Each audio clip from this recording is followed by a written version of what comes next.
5.18 사태가 발생하고 나서 5.18 폭동이라고 했습니다. 5.18 폭동이라고 했는데 10년, 20년 후에 그게 5.18 민주화 운동으로 변질이 됐습니다. 종북 좌파들이 지금 판을 치면서 5.18 유공자라는 이상한 괴물 집단을 만들어내면서 우리의 세금을 축내고 있습니다. 국민의 피땀 어린 혈세를 가지고 그들의 잔치를 벌이고 있는 5.18 유공자를 다시 한번 색출해내야 되지 않겠습니까?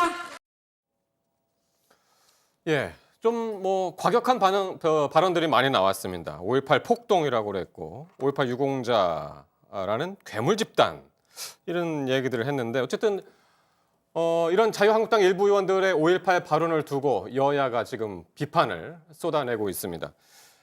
오늘 오전에 여야 사당이 관련 한국당 의원들에 대해서 중징계 방안을 협의를 했습니다.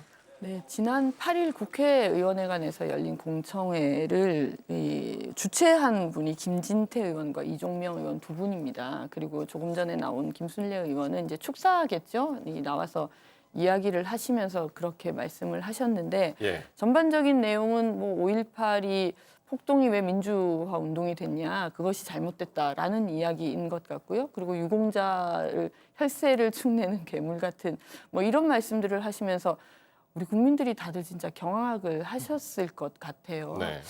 왜 이런 이야기들이 지금 나오느냐. 물론 정치적으로는 해석할 수 있는 부분이 있을 겁니다. 김진태 의원 같은 경우 지금 당대표 선거에 나오셨고 네. 김순례 의원은 또 최고위원 선거에 나왔거든요. 예. 그러니까 자유한국당의 현주소를 좀 보여주는 것이 네. 소위 태극기 부대라는 분들이 많이 입당을 하면서 당원이 70%를 차지하는 전당대회에서 태극기 부대 내지 이렇게 좀 이 극우적인 생각을 하시는 분들의 표심을 잘 잡는 것이 유리하다고 생각할 수는 있겠죠. 네네. 그렇지만 김영삼 정부가 민주화 운동이라고 그렇게 선언하고 사실 대한민국의 민주화 운동의 역사, 민주화 역사에 있어서 예. 87년 헌법을 바꿀 수 있는 그런 결정적인 계기가 되었던 게 또 80년 광주 민주화 운동이지 않습니까? 네. 이 부분을 이렇게 뭐 폭동이란 얘기, 괴물 같은 집단이란 얘기 이런 것들을 하시는 것이 이해가 되지 않고요. 자유한국당의 전신이었던 그렇죠. 정당에서 그렇죠. 이렇게 규정을 했었는데 네, 어쨌든 그래서 지금 이제 야당에서는 네. 같이 마음을 모아서 윤리위에 제소를 하고 제명까지 시키겠다 이렇게 얘기를 하고 예, 있는데 예. 그 과정이 또 그동안의 사례를 보면 그렇게 순탄하지는 않을 겁니다. 알겠습니다. 그 부분 잠시 뒤에 또 네네. 이야기하도록 하고요. 어쨌든 자유한국당 지도부도 상당히 지금 난감해하고 있습니다. 당의 공식 입장이 아니다라고 얘기를 하면서 진화에 나서긴 했는데 이런 뭐 내부에서는 또 여전히 이 발언들을 옹호하는 목소리가 아직도 나오고 있어요. 네, 나오고 있습니다. 그러니까 네. 저는 지금도 방송에 나와서 자유한국당의 뭐 전현직 의원분들이 저런 발언도 할 수 있다 이런 얘기를 하시는데요. 네. 아까 이종명 의원의 발언을 가만히 들어보세요. 자, 5.18 폭동이라고 했는데 이게 시간이 흐르더니 민주화 운동으로 변질됐다고 얘기를 해요. 네. 언제 폭동이라 그랬냐면 당시에 폭동이라 그랬습니다. 당시는 언제냐? 80년입니다. 네. 최규하 대통령 때예요. 그리고 이때는 이 전두환 보안사령관 시절입니다. 위수령, 비상계엄 선언하고 있을 때죠. 그때 진압 당시에 이런 얘기를 했습니다. 그럼 지금 전두환 시대에 지금 사고가 멈춰 있는 거예요. 네. 이걸 폭동이라고 이야기를 한다면 그동안 이 수십 년의 역사 속에서 이 진상을 규명하기 위해서 얼마나 많은 재판과 조사, 이 진상조사, 위원회 활동들이 있어 왔습니까? 네. 지금 5.18 광주 민주화 운동 기록은요. 유네스코 기록문화유산으로 지정이 돼 있습니다. 방대한 양이거든요. 이걸 지금 한쪽도 안 읽어본 분들의 이야기예요. 그럼 그 당시 텔레비전의 뉴스를 보면서 5.18은 폭동이지 제가 중학교 때 저 얘기를 들었는데 아직도 그 얘기를 하고 계신다. 그리고 또 네. 김순례 의원 얘기를 들어보시면 깜짝 놀랄 이야기가 이거 제가 초등학교도 아니고 국민학교 시절 방공응변대회가 아니지 않습니까? 색출이라는 표현을 씁니다. 네. 5.18 유공자를 색출해야 한다. 국민들의 세금을 혈세를 축내고 있는 예. 그렇다면 지금 이 6.25 참전 용사를 비롯해서 수많은 국가 유공자들이 지금 문재인 정부 들어와서 기존에도 이분들에게 소정의 그야말로 이제 위로금 같은 형태의 네. 보상금을 지급해 왔지만 이걸 높이자고 하는 상황이잖아요. 보훈처에서. 계속해서 높이고 예. 있죠. 그런데 이거를 지금 줘선 안 된다. 민주화 운동은 이 국가에 기여한 바가 아니다라는 지금 반론을 펴신 거거든요.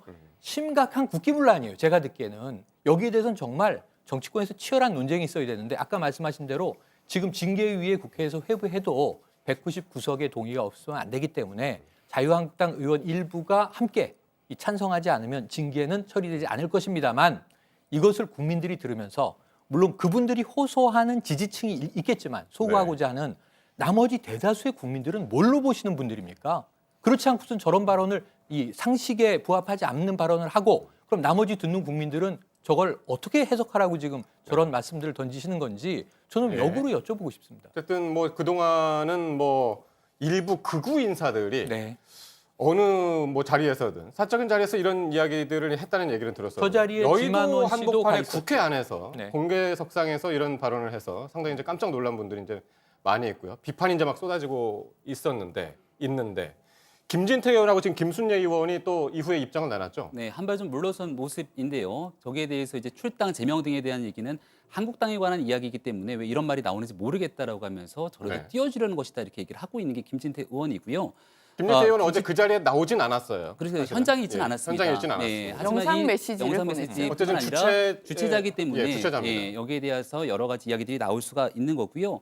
지금 김진태 의원이나 김순례 의원이 얘기하고 있는 핵심은 5.18 유공자에 대한 명단을 공개하라는 겁니다. 네. 저도 김순례 의원의 얘기를 듣고선 사실은 귀를 의심했거든요. 5.18 유공자에 대해서 이 괴물과 같은 표현을 쓸 수가 있는가라고 얘기를 했는데 아마 김순례 의원이 하고 싶었던 이야기는 이해찬 더불어민주당 당대표를 비롯해서 일부 정치인들이 5월 광주에 가보지 않은 상태로서 유공자로 지정됐다라고 하는데 5.18 유공자에 대해서 실질적인 사실관계가 다르게 지정되지 않았는가라는 이야기를 하고 싶었던 것 같습니다. 네. 아무리 그렇다 하더라도 앞선 발언 속에서 5.18에 대한 북한군 개입이라든지 예. 이 모든 것들에 대한 역사적 사실을 부인하고 있는 지만원 씨가 토론회에 참석한 곳에서 이와 같은 이야기를 끄집어낸다는 것은 네. 결국 국민적으로 오해를 충분히 불러일으킬 수 있는 상황이기 때문에 네. 본인의 진정성까지도 의심받을 수 있는 상황이다 이렇게 볼 수 있는 거고요. 네. 5.18 유공자 지정에 관한 것은 법률에 의거해서 지정되는 기준들이 존재하기 나름입니다. 근데 여기에 대해서 만약에 잘못된 상황들이 존재한다면 이 법안에 대한 문제를 풀어내는 것조차 국회의 역할이기 때문에 예.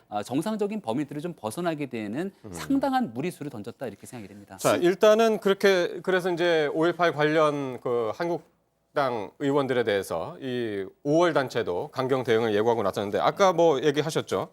일단 내일 윤리위에 여야 사당이 이 네. 관련 의원들을 제소하기로 했는데 네. 절차가 좀 복잡하죠. 제소를 하면 윤리위가 열려서 거기서 징계 여부를 또 결정을 하게 되는데요. 가장 이제 센 징계가 제명이라는 거죠. 그걸 이제 윤리위가 결정한다고 하더라도 국회 본회의에서 3분의 2의 찬성을 받아야 되는 부분이어서 쉽다고는 아무도 생각하지 않을 것 같습니다. 그런데 그 쉽지 않은 대통령 탄핵을 만들어낸 게 저는 대한민국의 역사고 또 민주화 운동의 역사이지 않습니까? 국민들께서 이런 정말 이 이 역사 의식을 어떻게 가지고 있는지, 우리 시대를 어떻게 판단하고 있는지, 자유한국당에 대해서 이렇게 의문을 던지고 계실 때 지금 김병준 이 대표도 다른 당이 왜 신경 쓰냐 이런 식으로 말씀하시고 나경원 원내대표도 처음에는 역사 해석은 다양할 수 있다 이런 얘기를 했다가 한 발 물러서신 거잖아요. 이렇게 자유한국당이 생각하고 있다는 걸 예. 인정하시는 것밖에 되지 않는다고 생각해요. 예. 정말 명명백백하게 이분들에 대한 징계를 제대로 감행을 해서 역사를 바로 세운다는 이야기를 진짜 보수가 해야 되는 건 아닙니까? 뭐 저희 당도 물론입니다만 네. 그렇게 보수가 나서서 보수라고 하는 자유한국당이 나서서 대한민국 민주화의 역사를 이렇게 뭉개버린다는 것은 있을 수 없는 알겠습니다. 일이죠. 예, 이런 징계가 가운데 이루어져야 이제 됩니다. 오늘 5.18 진상규명 조사위원 임명 여부를 이제 청와대가 결정을 할 텐데요. 잘 아시는 것처럼 권태호 전 한미연합사 특수작전처장 그리고 이동욱 전 월간조선 기자 그리고 차기환 변호사가 이제 자유한국당이 추천을 한 3명 인사인데 여기에 대해서 이제 청와대가 일부 위원에 대해서 이제 재추천을 요구할 것으로 알려졌는데 아직까지 최종적인 결과는 아직 안 나오고 있습니다.